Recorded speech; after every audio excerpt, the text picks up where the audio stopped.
Hi, I'm Randy Fox, and I'm a results leader. You're listening to ResultsLeader.fm. Being a thought leader is easy. Getting results is hard. This show is for the results leader who lives and dies by their results. Here is your host and Chief Results Leader, Jonathan Rivera. Welcome back to another episode of ResultsLeader.fm. I am stoked for you today. Why? Because I have an incredible interview with a Floridian. This guy's in Florida right near us. I can't believe that I had to meet him online, but he is a bundle of energy. He's a leadership expert and professional speaker. His name is Randy Fox, and I know you're going to love him because he's speaking the truth. Let's jump in. All right, you know what we like to say around here? Thought leadership is easy. Results leadership is hard. And today we have another results leader for you. Welcome to the show, Mr. Randy Fox. How are you? I'm excellent, Jonathan. Great to be with you and everybody else as well. Yes, sir. Yes, sir. I'm glad you're here. And I want to jump into this, man, because I know you're raring to go. And I'm going to start it off really nice and easy. Ease you into this interview. And the first question I have for you today, Randy, is what book or books have you given most as a gift? Ooh, all right. So I have given a book out called Don't Waste Your Life. And it's exactly what it says. Don't waste your life. It's an amazing, amazing book by John Piper. I have given out a book called The Purpose of Christmas, which is a neat little play, a book off of like Purpose-Driven Life, but The Purpose of Christmas. That's a really cool one as well. I love giving things that really help people maximize their life. And that's why I gave those two. It's probably the most given book that I have given away to people, primarily my sons and some close friends of mine. Beautiful, beautiful, beautiful. So now we'll go a little deeper. When or how has an apparent failure set you up for later success? You know, it's funny because in my bio, when I do speaking engagements, it actually says that I had 20 years of failure and some success too in the corporate world. You know, the person that says that they don't fail, wow, we need to get them to all look in the mirror. I'm trying to think of which failure to best talk about. I have several that jump to mind. One of them happened my very first year out of college. I was a sales representative, handed a quota for my first year in sales of $100,000. Wow. At the end of 1 year, I made 32% of my quota. I sold $32,000, half of which they handed me. So I literally sold 16%. 16%. I should have been fired, right? In today's world, and when you talk about results, right? I should have been fired. However, the leadership saw something that could deliver results. And they came to me and said, we see a passion in you in X, Y, and Z. We simply believe that right now you're in the wrong place. We would like to move you in the organization. Are you up for that? And I think so many times we look at results and we look at failure and say it's over. And what they saw was, what is he really good at? And let's put him in a place to make a difference there. And that began an additional 9-year career for me, making it all the way to plant manager at that organization, because I took failure and they took failure and decided, instead of looking at what didn't work, we looked at what was working and we pursued that. I have a really good friend of mine. I just spoke again last week. He owns his own business up in the Midwest. And he said to me, I believe that too many people spend their time working on their weaknesses. He said, if you want to make results happen, you need to be leaning into your strengths and go after them strong. Learn from your failure and then figure out how you take your strengths to become even better so you don't make that same failure again. I have several stories throughout my life, relationships, financial like that first one that I shared. And I think all of them have the same ending. If they got better, it's because I chose to get better. And I chose to get better by looking at the things that didn't work and deciding to go in a very different direction in the future. I love that philosophy, and it's tough for me to, because I see it out there and I wonder, am I doing something wrong? But I'm in the same camp as you. If I'm weak at something, why not just throw it away and do the things I'm strong at? So I'm glad that you brought that to the show, and I like that philosophy. Not everybody buys it, but if you're good at something, it's going to come much easier for you, and you're going to get much bigger results. And so I'm with you on that. So let's move on to the next one. What is the most worthwhile investment you've ever made, Randy? The most worthwhile investment that I've ever made, well, I would say the most important investment I've ever made is I am a Christian and a believer, and that decision to realize that this world wasn't about myself, right? And to follow the gift that God graciously gave me is certainly the most eternal investment I've ever made. But I believe that your question is probably more, what have I really done investment wise to make a difference while I'm here as well? And I would say that there is no question, and I love that you use the word investment. The biggest and best investment I've ever made is in people. It's not a financial investment. It's an investment in somebody else. And to me, I'm going to have to say that probably the greatest investment, greatest reward has been investing in my children, the youngest of which is 8, the oldest, which is 23, and one in between, investing in them. But I think that when we realize that results and our joy in life, the things that we accomplish, the things that we are proud of, never come singly by our own hand. And so investing in others to be a part of things that raises them up, raises me up. And so that when I'm developing other people, when I'm developing a teammate, when I'm coaching kids on a team, how to have character when they win or lose, all of that is creating results that I get to be a part of versus just investing in one thing that brings a return, for myself. And I'm going to say that that is not how I began my working career. I invested in myself. I invested in things that would return for me.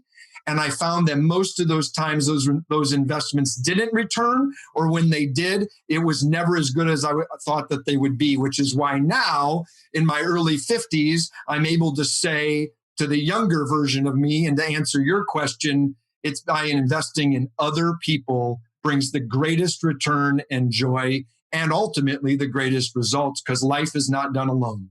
I have to go back because you kind of danced around it and you thought I wouldn't go there. You had a certain choice of words there. When I asked you about the most worthwhile investment, you talked about your faith and making the decision. And what I want to ask you about that choice of words is, like most people, me included, I grew up and faith was what my parents gave me. So how was it not just something that you were given, but it was a decision? Yeah, so I did grow up in a place where we went to church, and I went to church, and I always believed that there was God. And I tried to live, as I think most people say, as a good person, not harming others, working hard, making a good, honest living, right? All of the things that you would hear that would say. As I went through my 20s and into my 30s, I never stopped believing in God, but I wasn't living in a life that was walking with him or that was following his instruction for the best in my life. And so the difference was I went from believing in God to truly knowing God. And it was a choice that I had to make, to realize that pursuing position and power and financial gain for myself, I had to choose that I needed to follow what he had for in my life. I needed to start choosing that all of the money that I made wasn't mine. He blessed me with it, so that when I get tremendous financial result, I share that blessing with the local church and beyond. It was a choice that I made, even though it may have been modeled. I believe there are a lot of people that we choose ourselves first. So that's why I made those specific words, is that I believed when I was very, very young, but then I decided to choose a life that walked and followed, and I still fail at it every day because I'm a broken human. But it was a decision to say, I'm trying to do life my way. And he's like, would you just follow me? I have so much more for you. And it has been totally true. These following decades have been far more fruitful because I finally made a choice to not steer every wheel of my own life. That's beautiful, man. That is beautiful. So, Randy, in the last 5 years, what new belief, behavior, or habit has most improved your life? Belief, behavior, or habit has most improved my life. It's a joke in my family when I was growing up, and my mom still jokes about it to this day. When I was young, and she would say to me, you can't do everything. And I would say, but I can try. And my wife has had a huge impact with me on this area in the last decade. I would say that probably the biggest thing that I have that's different behaviorally over the last 5 years is that my calendar is not as full. I don't do everything anymore. I'm still, I'll say busy, right? I'm still productive. But I make more conscious decisions in where and how to spend my time, and prioritize some things a little bit differently. And even though the joke is still out there, that I try to do it all, I've really slowed down a little bit more. And that does not mean that you're not productive. That does not mean that you're not making an impact. It means that I'm being very choosy on the types of things that I invest my time in doing, so that they really make the impact that I want and desire to make. So that's probably one of the largest changes that I've made, is that I am far more intentional about my time than I ever have been before. What sparked that change? Realizing that you can be filled with other people's demands and actually accomplish nothing because you're scattered, you're torn, you're pulled.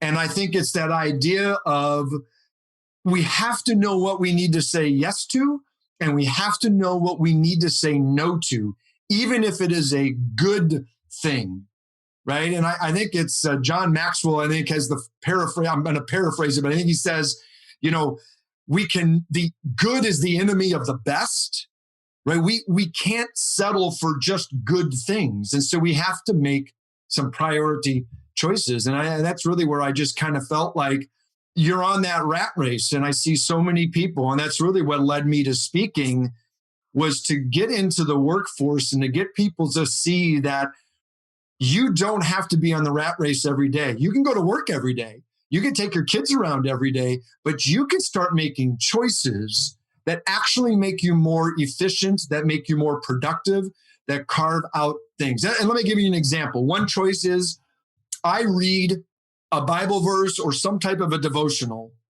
even if it's just very short, every single morning before I ever get out of bed. I intentionally choose to start my day in a very spiritual place, in a positive input place, in a place that is about me connecting to God's word.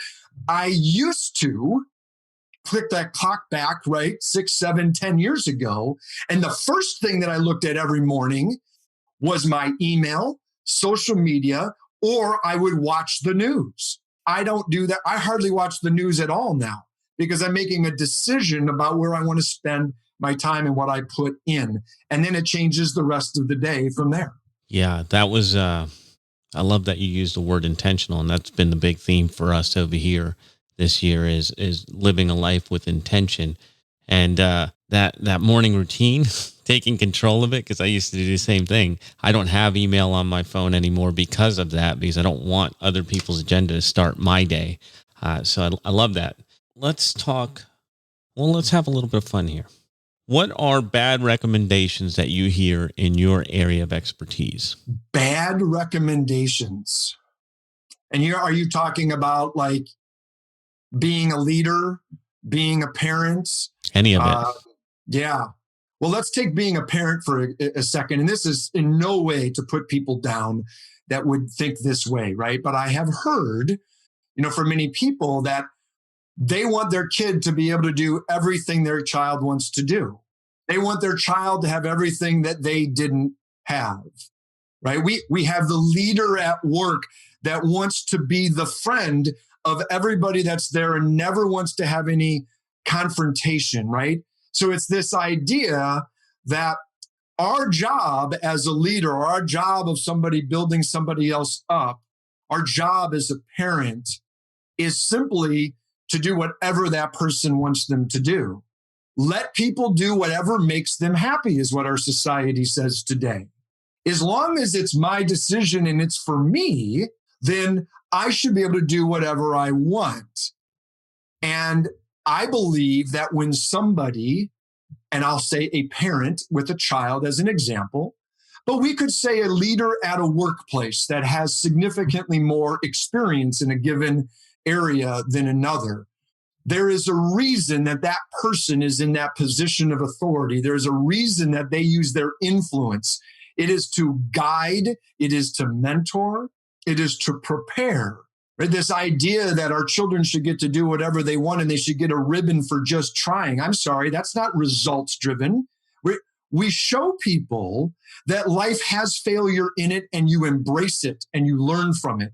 And so I think that what's really one of the most tragic things is that we have become a society in general where we don't want our leaders telling us what to do. We want to do what we want to do, even if we have no experience, even if everybody knows that that will fail, even if we don't have the resources to make it happen.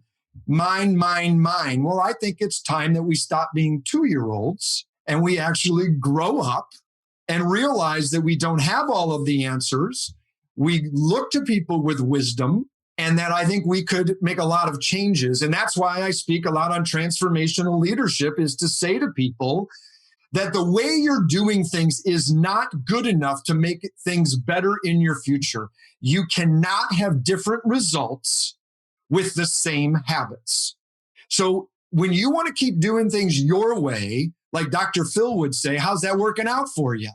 Right? You have to be willing to transform, which means you have to be willing to listen to someone else. And so I think some of the worst things that I hear are just people that have zero authority, wisdom, knowledge, or experience, and yet they still stiff arm with the handout saying, let me do it my way. And let my kids be whatever they want to be. Your job as a parent is to raise them. Your job is to prepare them for adulthood, not let them do the things that they want to do many times. And I think it goes for adults too. Sometimes we need to be told, no, yes, you can do that, but it's not good for you. And so I would just bucket that all under, we need to be willing to listen to some wisdom and some knowledge and stop thinking that individually I have all of the answers. And I think it kind of goes back to why I build leaders, because everyone has influence, and it can be good and it can be bad influence. And so how we use our influence, how we receive influence, that's going to be the difference of how we move forward. Are we humble enough to take input? Are we courageous enough to tell somebody else they're off the rails? Do we have enough relational influence to move forward? And so the craziness is, let people do whatever they want and they'll be just fine because they then determine their own success. I think in the long haul, we all realize that that doesn't really work. And as we come off of like this election season, It doesn't matter the political perspective. We have a culture that says, I'm right, you're wrong. And they're both wrong because nobody's that right and nobody's that wrong. And so this willingness to be open to other perspective and to learn from them, I think is probably the exact opposite of what I see a lot of people do. And that's why there's not getting results. That's why, as you say, there's a lot of thought out there, but it delivers no results because the thought is grounded in quicksand. Man, we were just having this discussion here. In fact, with our son's school, I'm so glad you brought that up. They were talking about how schools advertise the fact that they're kid centric. And our son's school says, we're not kid centric. We're here to raise adults, good members of the community that function. We're not raising kids. Kids will stay kids forever if we don't do something to level them up. And so the fact that you brought that up lets me know that you belong on this show. Thank you, brother. I appreciate that. Thank you for your courage, because most people won't talk about that. And that's one of the things that I love to hear. So let's talk about results. Why do results matter, Randy? Well, simply put, it's like a hamster on a wheel. A hamster gets on a wheel and spends all kinds of energy and accomplishes nothing. And I believe that that's how a lot of people go through life. They're extremely busy. They got all kinds of things going on, and they make zero impact. And why does it matter? Well, because the world was here before you and I arrived, and it's going to be here after we leave. And so why does it really matter? Because we're supposed to make a difference. Somebody did something that provided for your life before you were here, right? Your parents do something, right? And there's this investment that continues to go on. It is impossible, if I could for just a second, talk specifically about the profit world. In the business world, if you don't have results, you don't have money. If you don't have money, you can't pay people. You can't advertise. You can't buy equipment. You can't do whatever you need that it takes money. What do you need to do to have money? Results. Now you can move that to anything else. You can talk about schools and you can say, well, they have to have great test scores. Well, like you just said, no, what they need is growing adults that are coming out of it that make a difference in the community. I think too much we're only looking at a very myopic moment in our view. What do I need to do today for me? And as long as I get through that, I'm good. But a results-focused person realizes that you are constantly over the long haul trying to do a couple of things. One, create a positive outcome in those things that you touch.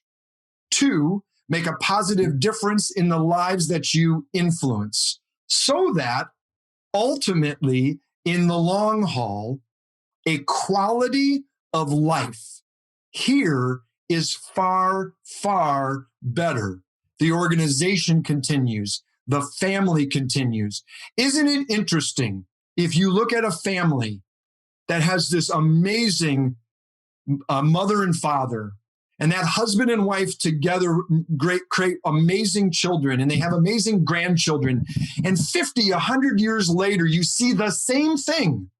And when you look back, you see the generational blessings of love and commitment and hard work and the results that were created that bless the future generations. But on the flip side, if you have a family in a community that does not create results, 50 years from now, 100 years from now, what do you end up with? You end up with poverty. You end up with broken homes. You end up with businesses that don't last, families that don't last. And we look at it and say, well, we can fix it immediately. No, we fix it by creating results that matter, that stick and go beyond ourselves. So why do they matter? Well, results matter because it's really the only thing that keeps everything going. That there has to be progress, in what we do.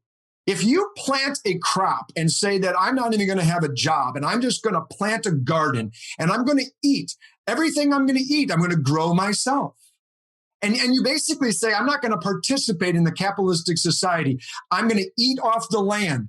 You still have to produce results by producing the crop that you planted, which means you got to put it in good soil. You got to get rid of the weeds. You've got to nurture it. And you have to do the same thing in any other aspect of your life. Otherwise, it all comes to a crumbling halt. Oh, wow. There's so much there. There's so much there. Maybe I got too much. You got me excited. No, there's so much there because it's like, it's allegorical. We're talking at different levels here for anybody that's listening and can hear what Randy's saying. So, Randy, in the last 5 years, what new realization has helped you get better results for your clients? I think the biggest wow has been that I realized that most people, everywhere I go, it doesn't matter what city or state, it doesn't matter if it's a tiny little town, it doesn't matter if it is a big urban metropolis, it doesn't matter if it's an audience of 10 or 2,000. What I have really noticed is that at the core, most people are exactly the same. No. And we live in this world, right? That much just to think like we're all so different. Well, we are unique. Each of us brings something unique, but we all have this fundamental desire to be loved, to be a part of something that matters, to make a positive difference, to be connected in community. And so when I'm out speaking or when I'm now we're doing a virtual event, or if somebody reads one of my books and contacts me or sends me a note about it, the things that I notice the most are the everyday stories that remind them that they're not alone. We all hurt. We all want joy. And that people truly, and I've always believed this, but I have really, really noticed it over the last 3 to 4 years, and certainly this year of all years, that this connectedness of community and feeling a part of something, that I matter, is so important for people. And it's why I think it's hard to make a really good team, because it takes work, but actually what it takes to do it isn't that hard. You just have to be willing to spend time with your people and deal with them as real people that have broken stories that are showing up to work every day. And you wonder why you're not getting results, because you don't realize that at home, it's a mess right now. Somebody's got cancer. Somebody's failing from school. Somebody's marriage is broken. And yet we try to treat the workplace like it's some place that you aren't a person anymore.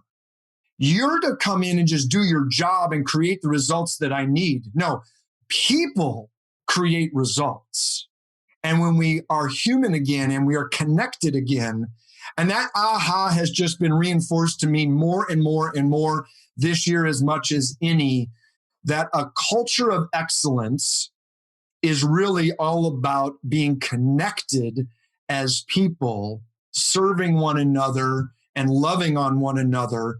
And if we spent a little more time looking at the people and not as much time, I'm not saying not looking at all, but if we spent a little less time looking at KPIs and Excel spreadsheets and data and statistics, we would actually create more results in understanding our people than understanding the numbers. Beautiful.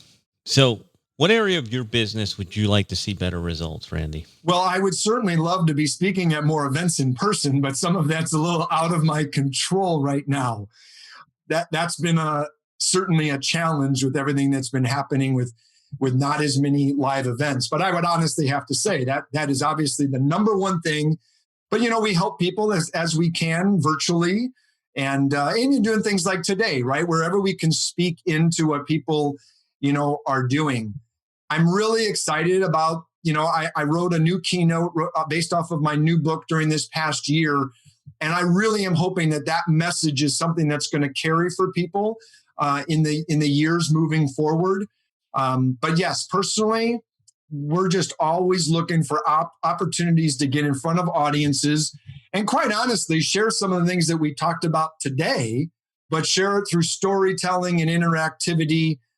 That honestly, if I have to be totally transparent, being a professional speaker, that is the hardest part of the business. The best part of the business is when you're speaking. The hardest part of the business is with all the noise and everything that's going on out there, and the apprehension, the anxiety, the financial pulling back, is to get people to realize that messages like this matter. And if they would just slow down and be intentional for their team for just a moment, even if it's virtual, even if it's in person. It was really cool. A couple of weeks ago, a guy just found me, and I actually got on a plane like it was the old days. And I flew to the Midwest and went to, they rented out a country club, and we were socially distanced, and we spoke to his team live and in person. And he's the owner of the company. And when it was over, he was like, wow, we really needed this. And I looked at him and I said, and so did I. So do we all. Right. So I don't think I'm the only one that's saying I would love to see that grow in my business, but I think we need to be doing everything that we can to support one another in our businesses in that way. If your local restaurants are open, go.